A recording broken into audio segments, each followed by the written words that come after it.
Type Podcast. Here we go. Hello, around the block, around the world, and around wherever we want it to be. This is where we discuss, debate, and deliberate all things diabetes.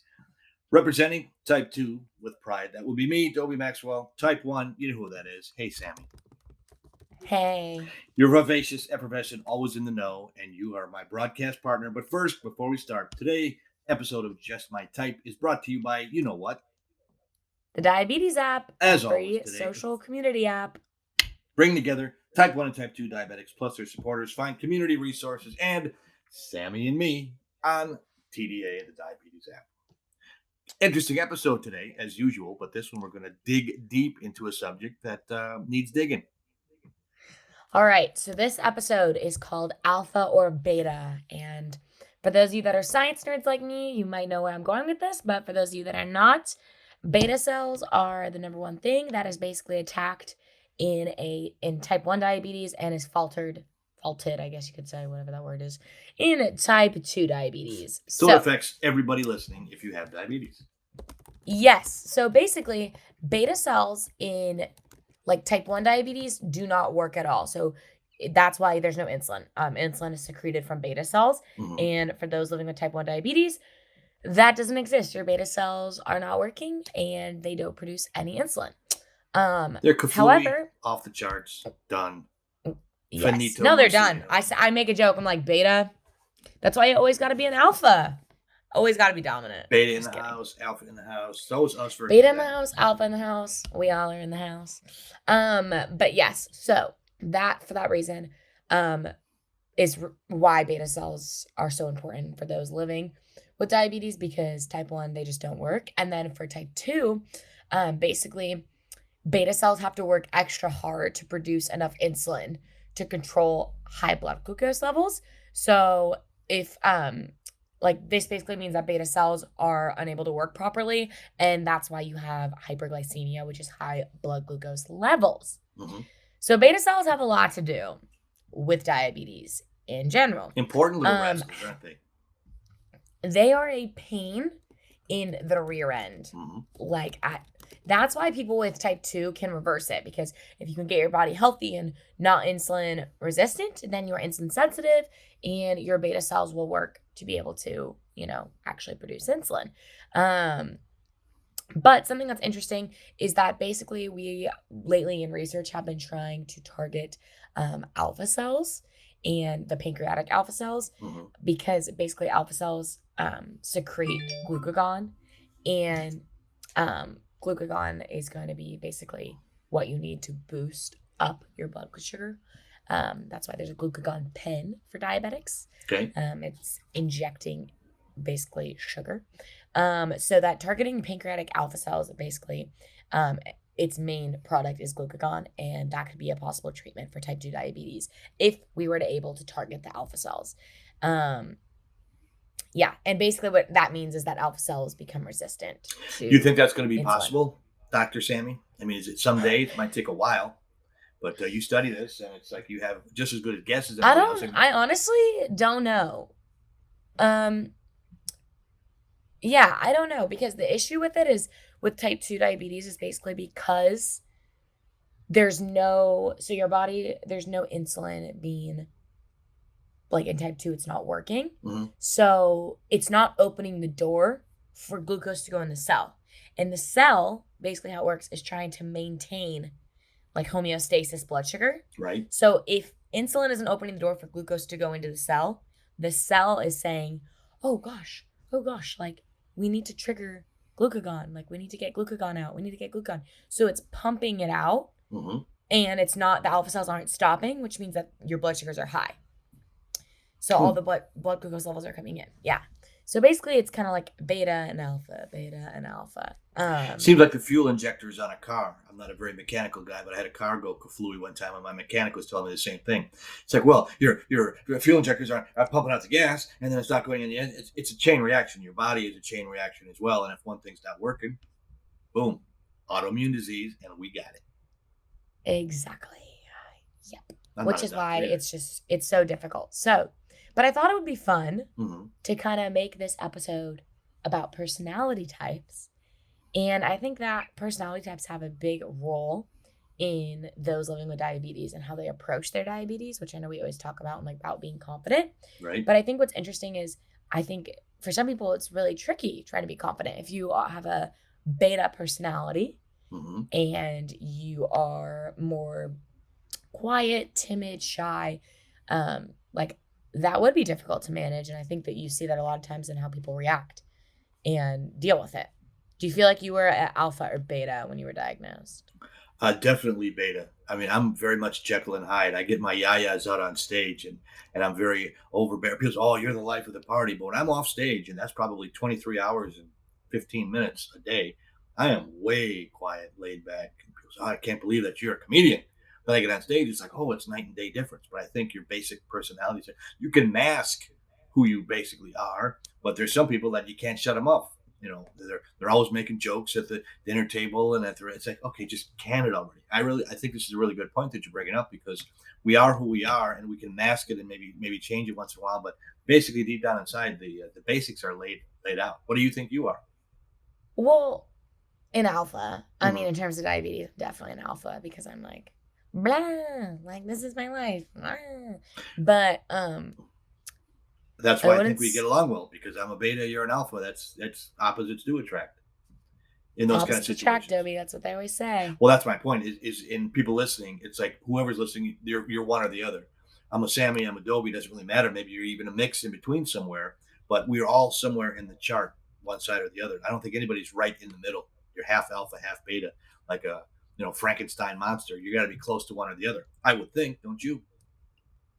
Oh yeah, and I think there's different ways you can be like a beta or alpha. I think some people are alpha in different settings, and some people are beta. But I think in terms of diabetes, I encourage everybody to be an alpha because I think it can be difficult if you are a beta and you stay quiet and refrained and you're not outgoing, but if you're not vocal about it, it can be dangerous in certain situations because you'll put it on the back burner because you don't want to make it like obvious or you don't want to make it apparent. Mm. Um, or you don't want to have to bring attention to it. So for example, like Soph Mosca, who came on the podcast, when she said she doesn't want to bring attention to it because she feels bad, Sure. like I want to be an alpha because it can be tricky if you are super worried about how it comes across or how people view it or are going to deal with it because it is a health concern. So at the end of the day, like you got to be healthy, and I think that's something that's important to remember. Well, I agree with that, but do you think it has to boil down to how you were brought up? I mean, a lot of times I call myself a dented can. I met your family. They're sweet people. They're You nice love people. saying that. But it's true. And I think people that are dented cans we're in our own lifestyle. We're always, that's not, we've always been told, no, you reach for something, you can't have that. That's not for you. So I think you're driven into the beta vibe just because, oh my gosh, I'm going to be scolded for no matter what I do. So I'm not going to do anything. Does that make sense? Yes. A Yeah. lot of times, and we've had. I encourage you, if you're listening, go back and listen to our guests, because we asked them their diagnosis story, and many of them got diagnosed as kids, and even if they didn't, how people around you react to your diabetes is how you're going to react. I think if other people in your family have it, or if your parents or your significant others are encouraging, you're going to be okay. If not, you're going to be looked at as a freak. You feel like a freak. There are people that Oh kid. yeah, Yes. especially some families that like I know a family that they basically told her it was like her fault. Like they were like, that's from eating bad. And I'm like, no, it's not. No, Like it's what? not. So I think it's tricky because if you're around that family or they've never had medical concerns and now they're dealing with a big medical concern, it's like it's the end of the world and it's somehow it was your fault or whatever. And then now it's like we don't want everybody to know this in the town, so we're gonna be quiet about it. And it's like, no, the parents should be like something loud and proud to be it about. Um and I think it makes it easier when you yourself are. Like if I was definitely quiet, I'm sure my parents would be quieter about it, Mhm. but I'm not, clearly. Well, I don't So, think you have to be. And I think what we're doing is a real service, because there are people that say, look, it is like anything else. Is it a disease or affliction? Maybe it is a disease, obviously, but it is a condition. I mean, I think we talked about if somebody was in a wheelchair, for example, would you think any less of that person? No. It is something that they have to no. deal with. And it's like, okay, they get the good parking space. I can see that. They deserve to get taken into the restaurant first. I can see that. And I think diabetes in some ways has a lot of that too. And there's nothing to be ashamed of. Yeah. No, it definitely does. And I think there's just like there's so much that goes into it, and so much that I think impacts how somebody acts about it. Like you said, where like your demographic, where you live, where you grow up, ethnicity, right? Like, which, and all those things shouldn't, but they do inevitably, because I mean that's just what society is. But it's tricky. So I think it's kind of like celebrities, like, celebrities that people joke, and they're like Miley Cyrus. You're like, Miley Cyrus is an alpha. That girl, she like does whatever the hell she wants. But then you have like, I don't know, I'm trying to think of somebody. Well, she doesn't take any shiz, I'll say that. Yeah, no. And then you have like, how can we think of like a beta actress? I don't know, like Jennifer Gardner. She seems like classic, timid, and like that's just a personality type, but in the public eye, it's approached differently, like I almost feel like media is more to attack like a celebrity that's louder because they're like, they can handle it, versus like the squeaky wheel gets the grease. What does it say? That all those sayings, they wouldn't be sayings like that if they weren't true to a certain extent, degree. Yeah, no, it's very, very, very true. So I don't know. I think it can go kind of both ways, but it's interesting. And I also think that some people, kind of like extroverts or introverts, you think you're an introvert, but you're actually an extrovert, or vice versa. Could be true. Okay. Like I thought I was an extrovert, but I know I'm an introverted extrovert. Like I require my own time. And I think that's a very good point, because I don't think anybody is one thing all the time. You're a certain way around your family, you're a certain way around your friends, and that's just the way it is. There's a group community vibe. You're a certain way at work. Then people, once it hits 5:00 and they're in the bar or at the party, it's like, wow, where was that? At the cubicle. It's not there. You're a completely different person. No, it's a different part of that person, a different side. And we all have many sides and facets. It's very true, Dobie. That's a good point. Okay, Dobie. So you guys, we also took a personality test to really decide, are we alphas or are we betas? Which you listening could take too. Is that correct? Yes, we're going to put it in the show notes so that you can take it. And we want you guys to know. So, Dobie, what was your personality? My personality type is a mediator, INFP-T. Mediators are poetic, kind, and altruistic people, always eager to help a good cause. I love that. Wait, where did you find where it said the personality? It's just right under the listing there. It says I'm 31% extroverted, 69% introverted. Okay, wait. Yes, I just had mine. Wait, where is personality test? You are. So mine says I'm on conclusion. Okay. Okay, it says few known for their social and administrative skills, consuls are good at creating and maintaining a secure, stable, and friendly environment for themselves and their loved ones. It says that, so my lettering is an ESFJ T. So basically, it says 61% extroverted, 39% introverted. Wow, you're exactly the opposite. See, that's why we hit it off. Exactly the opposite. That's really funny. We're a perfect fit. That's really funny. It says, yeah. So what does yours say for, if you click Dobie under the personality types, where it says strengths and weaknesses? Does it say? Strengths and weaknesses. Hold on, it does not. I'm doing it on my phone. But it says I'm 51%. No worries. 59% intuitive, 41% observant, if that helps. 27% thinking. Okay. 73% feeling. Feeling individuals value emotional expression and sensitivity. They place a lot of importance on empathy, social harmony, and cooperation. I'm 40% judging. Oh, I love that. 60% prospecting. Prospecting individuals are very good at improvising and adapting to opportunities. They tend to be flexible nonconformists who value novelty above stability. I'm 35% assertive. I like 65% turbulent. Turbulent individuals are self-conscious and sensitive to stress. They feel a sense of urgency in their emotions, to tend to be success-driven, perfectionistic, and eager to improve. God, that's me.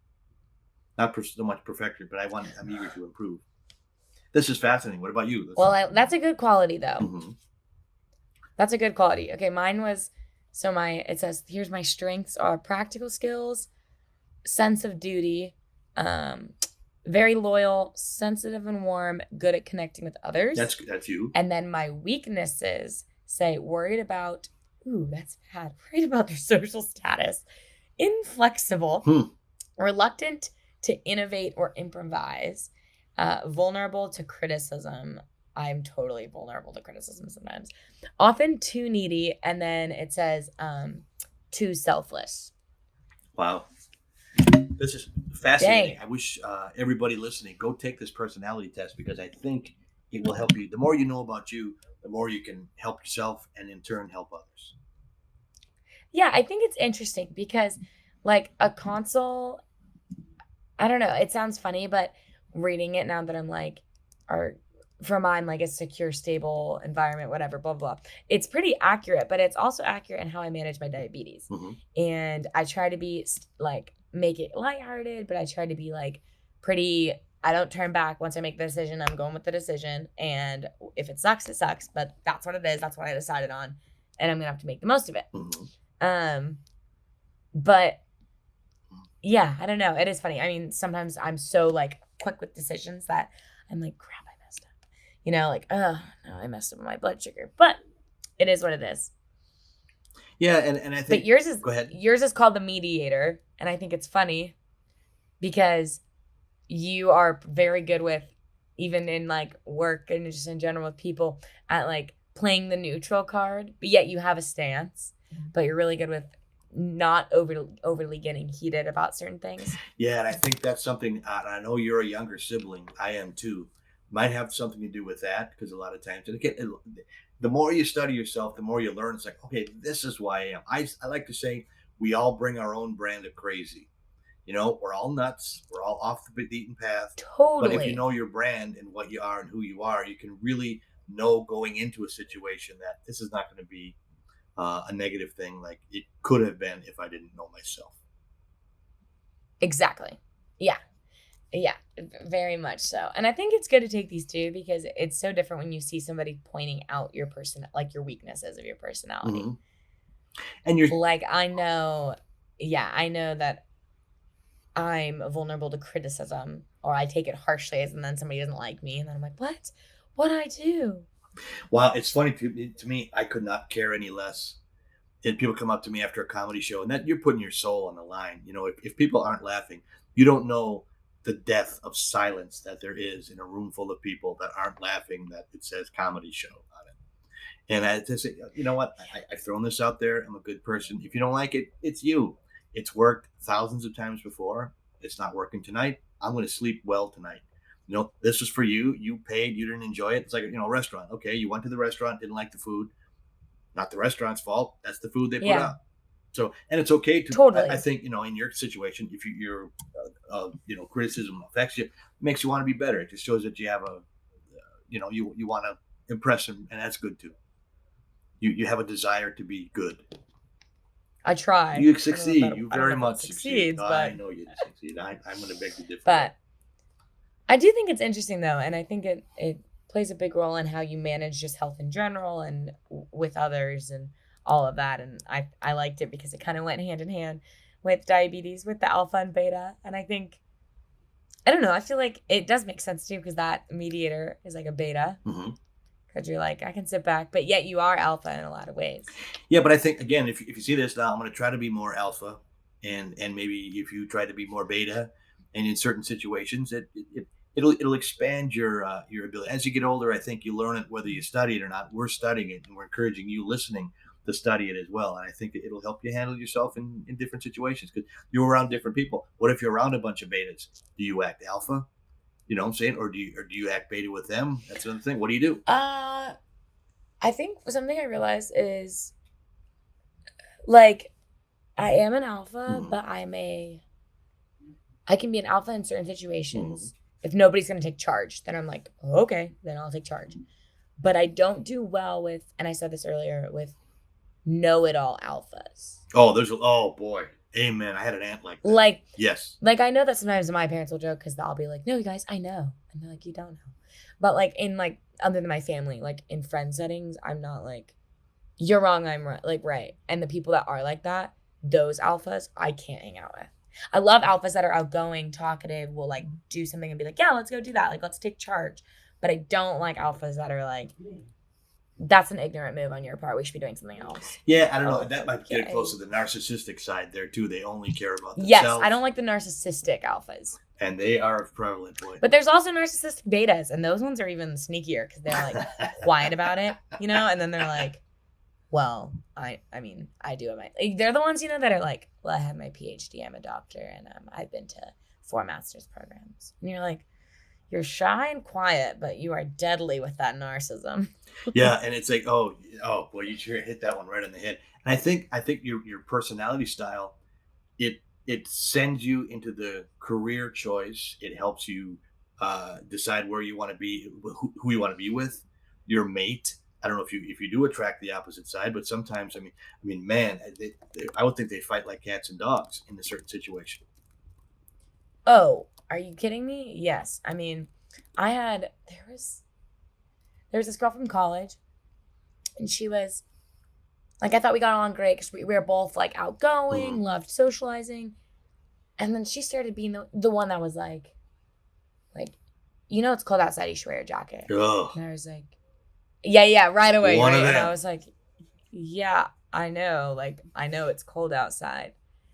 And I didn't understand because I was like, okay, well, maybe it's because she's outgoing. But I'm like, I'm outgoing, and I don't try to tell people what to wear and do. Like, do what you want to do. I don't care.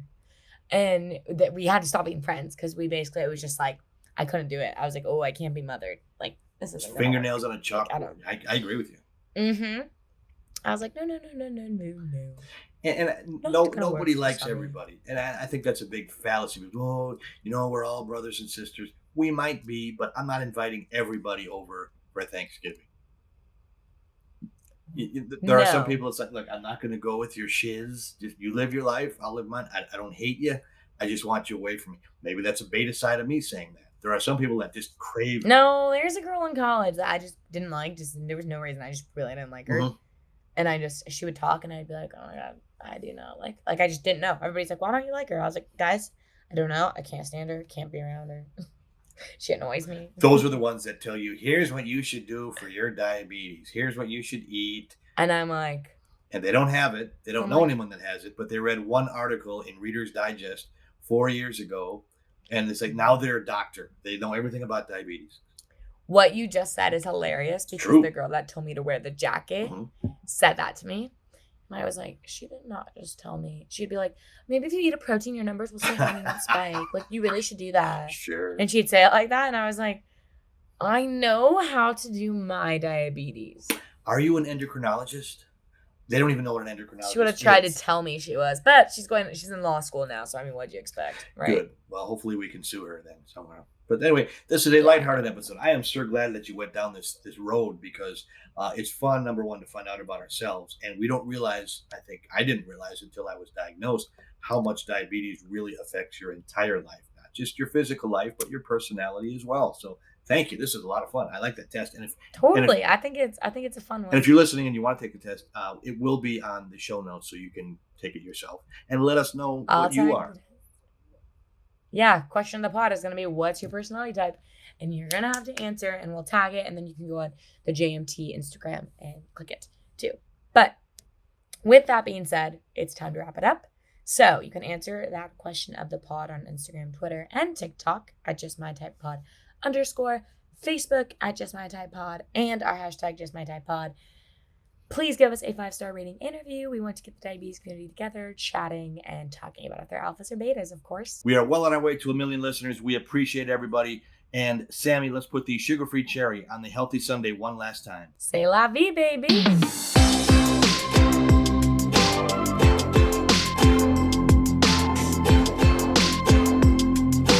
This is the Just My Type podcast.